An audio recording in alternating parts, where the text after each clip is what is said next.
La polémica crece. Gustavo Petro desata tormenta política al subir a tarima a cabecillas de bandas criminales en Medellín. En medio de un ambiente de creciente tensión social y política, el presidente Gustavo Petro se encuentra en el centro de una nueva controversia nacional. El mandatario colombiano, que ha insistido en avanzar con su política de paz total, provocó un verdadero terremoto político al permitir que varios líderes de estructuras criminales participaran junto a él en un evento público realizado en La Alpujarra, Medellín.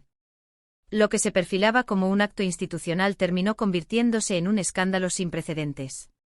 El país fue testigo de una imagen que para muchos resultó tan perturbadora como reveladora: cabecillas de reconocidas bandas delincuenciales subiendo a la tarima presidencial, estrechando manos y siendo tratados como interlocutores legítimos en un proceso que, aunque impulsado por el gobierno como mecanismo de pacificación, parece estar desdibujando los límites entre la legalidad y el crimen.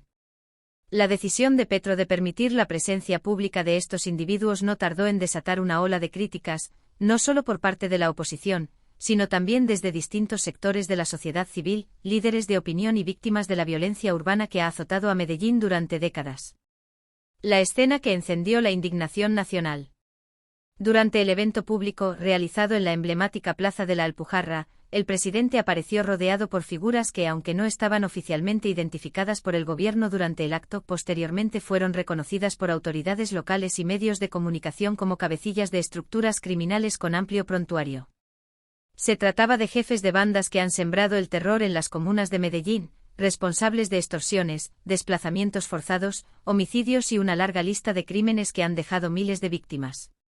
Y aunque algunos de ellos estaban bajo custodia o incluso tras las rejas, el gobierno facilitó su salida, aunque fuera temporal, para permitir su presencia en el evento, argumentando que hacen parte de los diálogos exploratorios dentro del marco de la paz total. El desconcierto y el rechazo se sintieron de inmediato. En redes sociales, en los medios de comunicación y en la opinión pública se multiplicaron las voces de indignación. ¿Cómo puede ser posible?, se preguntaban muchos, que en lugar de estar compareciendo ante la justicia, estos individuos estén siendo tratados como invitados de honor por el jefe de Estado. La respuesta política: ya sabemos de qué lado está. Las reacciones del mundo político no se hicieron esperar. Desde la oposición, las críticas fueron tan duras como categóricas. Varios congresistas expresaron su preocupación por el mensaje que este acto envía al país, que el crimen organizado, lejos de ser combatido, está siendo legitimado desde las más altas esferas del poder.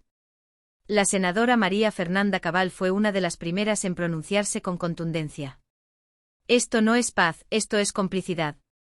Lo que vimos en La Alpujarra fue una afrenta a las víctimas y un insulto a los ciudadanos decentes de este país. El presidente Petro debe responder ante la nación por lo que hizo, declaró en sus redes sociales. Por su parte, el exalcalde Federico Gutiérrez también alzó la voz, advirtiendo que lo ocurrido representa una línea roja que nunca debió cruzarse. Según Gutiérrez, permitir que los cabecillas de bandas suban a una tarima presidencial no solo envía un mensaje de impunidad, sino que erosiona peligrosamente la confianza en las instituciones del Estado. Ya sabemos de qué lado está el presidente, dijo Gutiérrez, una frase que rápidamente se volvió tendencia nacional y fue replicada por miles de ciudadanos que comparten esa misma inquietud. ¿Está el gobierno premiando a los criminales en lugar de perseguirlos? El argumento del gobierno: la paz total requiere gestos valientes. Desde la Casa de Nariño, la respuesta oficial ha sido intentar justificar el hecho dentro del marco de la política de paz total, una de las banderas principales del gobierno Petro.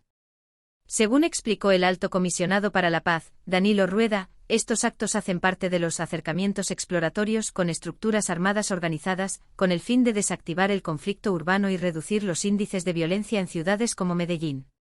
El país debe entender que estos actores, por más repudio que generen, son parte del problema de violencia estructural que ha vivido Colombia. Si queremos una paz duradera, necesitamos hablar con todos, incluso con los que han cometido crímenes, aseguró Rueda. Sin embargo, el argumento no ha logrado calmar las aguas. De hecho, ha generado aún más escepticismo, sobre todo por la falta de claridad en los protocolos y la ausencia de un marco jurídico sólido que respalde la participación pública de criminales activos en eventos institucionales. ¿Dónde queda el respeto por las víctimas? ¿Qué mensaje se le está enviando a los jóvenes que viven en los barrios controlados por estas bandas? Las víctimas nos revictimizan. Uno de los sectores más dolidos con esta situación es, sin duda, el de las víctimas del conflicto urbano y la violencia criminal. Muchas de ellas vieron con horror cómo los responsables del dolor que han sufrido eran aplaudidos en una tarima, a escasos metros del presidente de la República. En entrevistas recogidas por medios locales, madres de jóvenes asesinados, comerciantes extorsionados y desplazados por amenazas expresaron su tristeza, frustración e impotencia ante lo que consideran una burla a su sufrimiento.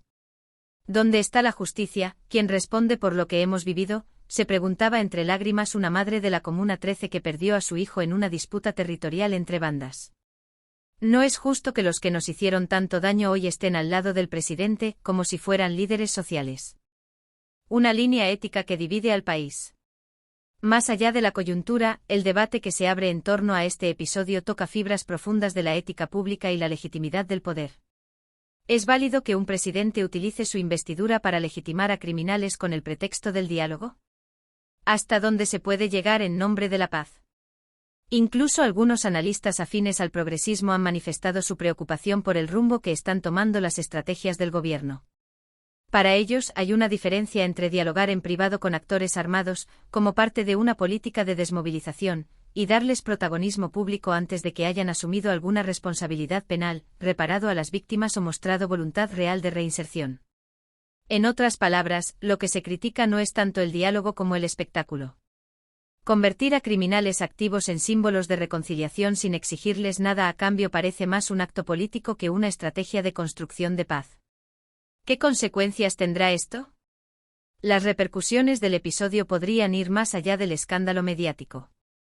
A nivel institucional, algunos sectores del Congreso ya evalúan citar al presidente y a sus funcionarios para que den explicaciones formales sobre el evento en Medellín. Además, se ha planteado la posibilidad de revisar los alcances legales de la política de paz total, sobre todo en lo que respecta a las bandas urbanas que, a diferencia de las guerrillas, no tienen estatus político y cuyo accionar se circunscribe al crimen organizado común. En paralelo, la Fiscalía y la Procuraduría han manifestado su interés en evaluar si hubo irregularidades en la salida de prisión de algunos de los cabecillas presentes en la Alpujarra, y si ello podría constituir una falta disciplinaria o incluso un delito. ¿La narrativa de Petro, paz o provocación? Para algunos analistas, lo que ocurrió en Medellín no fue solo un error táctico, sino una muestra del estilo confrontacional del presidente Petro. En lugar de buscar consensos, el mandatario parece decidido a marcar diferencias tajantes con sus opositores, incluso si eso significa pisar terrenos resbalosos.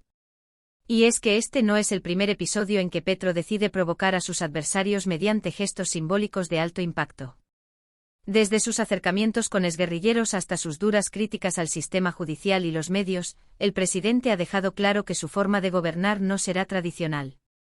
Pero cuando esos gestos involucran a criminales activos y vulneran la sensibilidad de las víctimas, el costo político puede ser mucho más alto que el beneficio simbólico. Un país dividido ante una encrucijada moral. Colombia vive hoy un momento complejo. La promesa de la paz total choca con la realidad de un país que aún no ha cerrado las heridas del pasado y que ahora ve cómo sus victimarios se pasean por escenarios oficiales sin mostrar arrepentimiento ni asumir responsabilidades.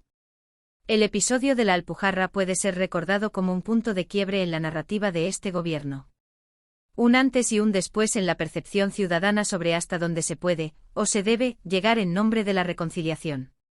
Porque la paz, para ser verdadera, necesita justicia. Y sin justicia, cualquier gesto de diálogo puede convertirse en una nueva forma de impunidad.